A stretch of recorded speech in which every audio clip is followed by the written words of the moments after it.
to not talk to your partner about money. I'm Lindsay. I'm a clinical social worker and financial therapist, and I've helped many couples figure out what's going on when they try to talk about money and why it might be going off the rails. Here's the thing. Two things can be true at once. It's true that money arguments are reported to be more contentious, but it's also true that couples who talk about money report being happier than those that don't. So what this looks like in practice is if you are talking about money and every time you talk about money, it escalates into a fight, it's actually not great for your relationship. No surprise there, right? Arguments about money continue to be cited as one of the leading causes of divorce and separation. But on the other hand, as I shared, couples who report talking about money report feeling closer and happier than those that don't. So if you are making any of the mistakes in this video, don't sweat. In the next video, I'll talk to you about what you can do instead. But right now, we're just identifying some of the orange flags or red flags that might be going on that's making it hard for you to talk about money in your relationship. Let's get into how to not talk to your partner about money. Number one, don't bulldoze. Bulldoze is where you talk over, you interrupt, or you shoot down your partner because you've already decided you have the answer, you have the best decision, you know what's best, and you're not really willing to listen to your partner's side of things. Number two, don't criticize. Criticize is different than a critique, in that a critique is saying, hey, this particular thing that you are doing is harmful, or it hurts my feelings, or I'm not really digging it, what can we do to change it? That's healthy and that's normal in a relationship versus criticizing, which is talking about the character of your partner, saying things like, you're not good at managing debt or you're irresponsible when it comes to bills. Those are talking about the person's character, and it's much more likely that your partner is going to be defensive if you start criticizing them. Number three, no doorknob moments. In therapy, doorknob moments are the moments where you have a session with a client and things are going pretty well. There's not much to report. You're kind of, chugging along, listening, reflecting, nodding, all the therapist things. And at the very end of the session, as the client's hand is on that doorknob, they drop something juicy on you and they say, by the way, I had a terrible week. XYZ happened.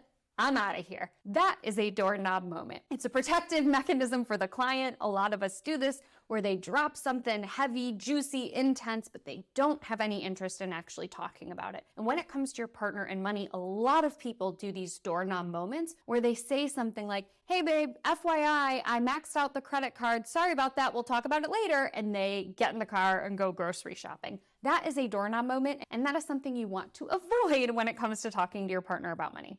Number four, don't stonewall. Stonewall is exactly what it sounds like. It's putting up that wall and saying, I'm impenetrable right now. I am not interested in discussing this and I am going to shoot you down. So similar to bulldozing, where the bulldozer pushes over somebody else, stonewalling is being like, nope, not going to go there, not going to hear you, going to avoid you. It really happens when one person is saying something and the other person isn't really thrilled about hearing it, or it's triggering something in them, and they withdraw from the interaction. They completely shut down. They stop responding to their partner. Rather than using some skills to say, hey, this is really hurtful, or hey, the way that you phrase that is making it hard for me to hear you, they just shut down. And stonewalling can be as literal as shutting the door and going into a different room, but it can also look like all of a sudden I have laundry to fold, or all of a sudden I have dishes to do, trying to kind of distract from the discomfort of talking about money.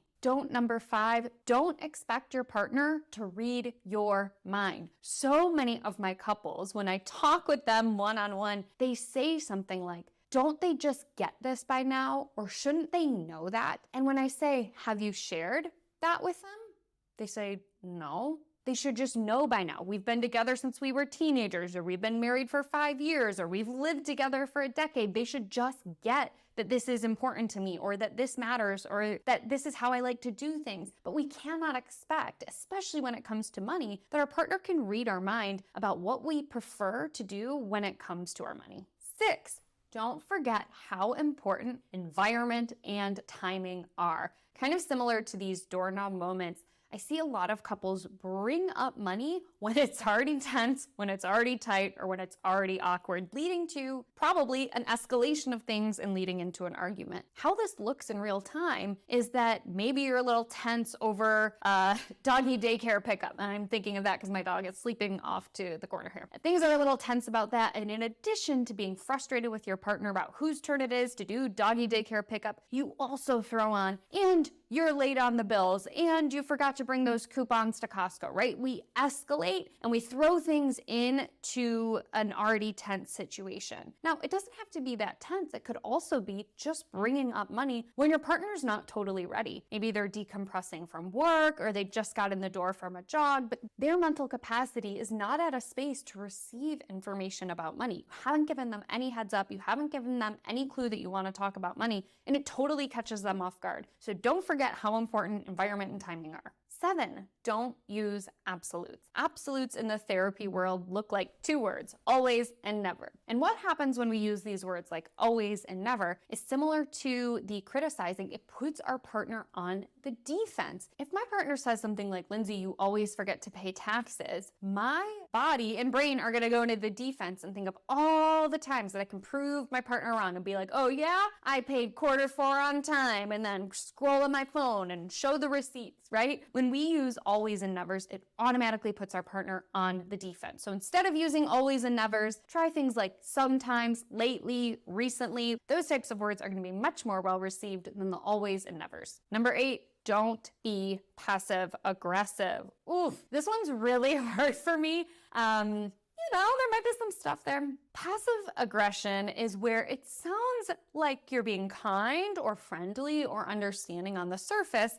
but underneath it, you're throwing a little dagger, you're throwing a little dig at your partner. So it might sound like, oh, signing up for Peloton's totally fine, but don't come running to me in a few weeks when I say I told you so, right? Like, oof, that sounds at first like, oh, cool, my partner's gonna be supportive of this new healthy habit and spending a little bit more money on this app, and then whoop, in comes that dart. We do not want that. We don't want to do that passive aggression. It also could sound like, I saw you added an appointment to our Google Cal with our financial advisor. Color me surprised. Right? Like, that's so nasty to be like, I think you're throwing a compliment my way, but then there's a little dig underneath there. As I shared, these are some of the don'ts when it comes to talking to your partner about money. Don't worry, because next time I'll be talking to you about how you can talk money with your partner without it getting intense and contentious. And in addition to like the how-tos, I'll be sprinkling in how you can actually make it fun, because yes, I do believe it's possible to make money talk fun in a romantic partnership. Make sure you're subscribed so you don't miss that next video.